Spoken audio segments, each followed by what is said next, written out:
आज मैं चाहता हूं सैनिक भाइयों के लिए, फौजी भाइयों के लिए, सेना को लेकर, रेजांगला युद्ध को लेकर, और सदैव नेताजी ने एक बार नहीं, मैं समझता हूं सैकड़ों बार नेताजी की स्पीच में आप पाओगे, पब्लिक मीटिंग में भी पाओगे, प्रेस में भी पाओगे और पार्लियामेंट में भी पाओगे।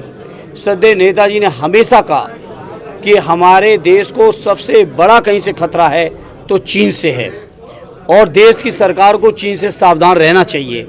और मैं समझता हूँ इस युद्ध, इस फिल्म के माध्यम से जो रेजांगला का युद्ध हुआ था 65 में, बहुत सारे लोग जो नेताजी की बात से शायद कभी असहमत रहे हों, लेकिन अगर इस फिल्म को देखेंगे तो निश्चित तौर पे मानेंगे कि सदैव नेताजी की क्या दूरदर्शी थी। और ये युद्ध ना होता तो शायद जम्मू कश्मीर जिस तरह का फिल्म में दिखाया भी गया है, आप सबने भी देखा है, शायद जम्मू कश्मीर हम लोगों के हाथ में ना होता, सुरक्षित ना होता। और चीन की लगातार निगाह लद्दाख पर है, जम्मू कश्मीर पर है, अरुणाचल प्रदेश पर है और देश के बहुत सारे इलाकों पर है। हमारे राष्ट्रीय अध्यक्ष जी ने कहा कि जिस रूप में हमें देश मिला था आज़ादी के समय, उसकी सीमाएं सिकुड़ी हैं, क्षेत्रफल घटा है। और ये जो बार जहाँ हुआ था, आज आप पता करिए कि रेजांगला का जो मेमोरियल पहले था, आज क्या वहीं है या कहीं दूसरी जगह बनाया गया है। ये भारत सरकार के लोग जो दिन भर जज्बाती भाषण देते हैं, इनसे मैं कहूँगा कि प्रेरणा लो।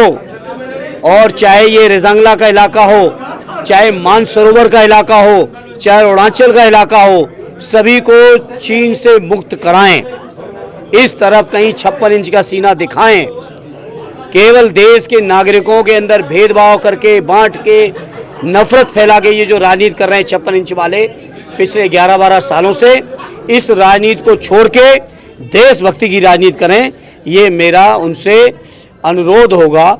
और मैं समझता हूँ इस फिल्म की यही प्रेरणा है, रेजांगला के युद्ध की यही प्रेरणा है। SIR को लेकर क्या कहना चाहिए? समाजवादी पार्टी SIR को लेकर काफी एक्टिव दिखाई दे रही है, अखिलेश यादव जी भी काफी एक्टिव दिखाई दे रहे हैं। देखिए, स्वाभाविक है, SIR बहुत महत्वपूर्ण सवाल है इस समय देश के संविधान को बचाने का, देश के लोकतंत्र को बचाने का, और देश के लोकतंत्र को पूरी तरह से कैप्चर करने का षड्यंत्र बीजेपी के लोग कर रहे हैं। बिहार में उदाहरण है, 65 लाख लोग, 65 लाख लोगों के वोट पहले काटे गए, बाद में जांचों में काटे गए, उसका डेटा बाहर नहीं आया।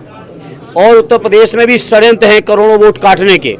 इसलिए मैं आपके माध्यम से अपने सभी समाजवादी साथियों से, अपने एक एक कार्यकर्ता से और उत्तर प्रदेश की महान जनता से कहूँगा कि SIR के माध्यम से जो 4 तारीख दी गई, उससे पहले अपना फॉर्म जरूर भराएं। और चुनाव आयोग को चाहिए, कोई हड़बड़ी नहीं है। अभी उत्तर प्रदेश के चुनाव में बहुत दिन हैं, अन्य प्रांतों के भी चुनाव में दिन हैं। हर हाल में SIR की तारीख को बढ़ाना चाहिए आयोग को। और आयोग की निष्पक्षता पर एक नहीं, हजारों सवाल हैं। और मैं समझता हूं जिस व्यक्ति के ऊपर लोकतंत्र में सवाल उठें, उसको चाहिए कि वो जिम्मेदारी के साथ पारदर्शी तरीके से काम करे। और देश का चुनाव आयोग पारदर्शी काम नहीं कर रहा है। SIR के माध्यम से पारदर्शी काम करें और ये सुनिश्चित करें कि हर मतदाता को, आप सोचिए जिनकी शादियां महिलाओं की होके आई है, उनके मायके में पहले कोई बूथ था। आज जो विधानसभाएं, वो भी विधानसभाएं नहीं थी उस समय, क्योंकि 2008 में परसीमन नोटिफाई हुआ है, अलग अलग विधानसभाओं में बट गया है। आपके भाग संख्या जिसको बूथ नंबर कहते हैं वो बट गया है, वो बदल गया है। तो महिलाओं के डॉक्यूमेंट जुटाना इतना आसान नहीं है। इसे चुनाव आयोग को चाहिए, तारीख बढ़ानी चाहिए और इसमें कोई जिद नहीं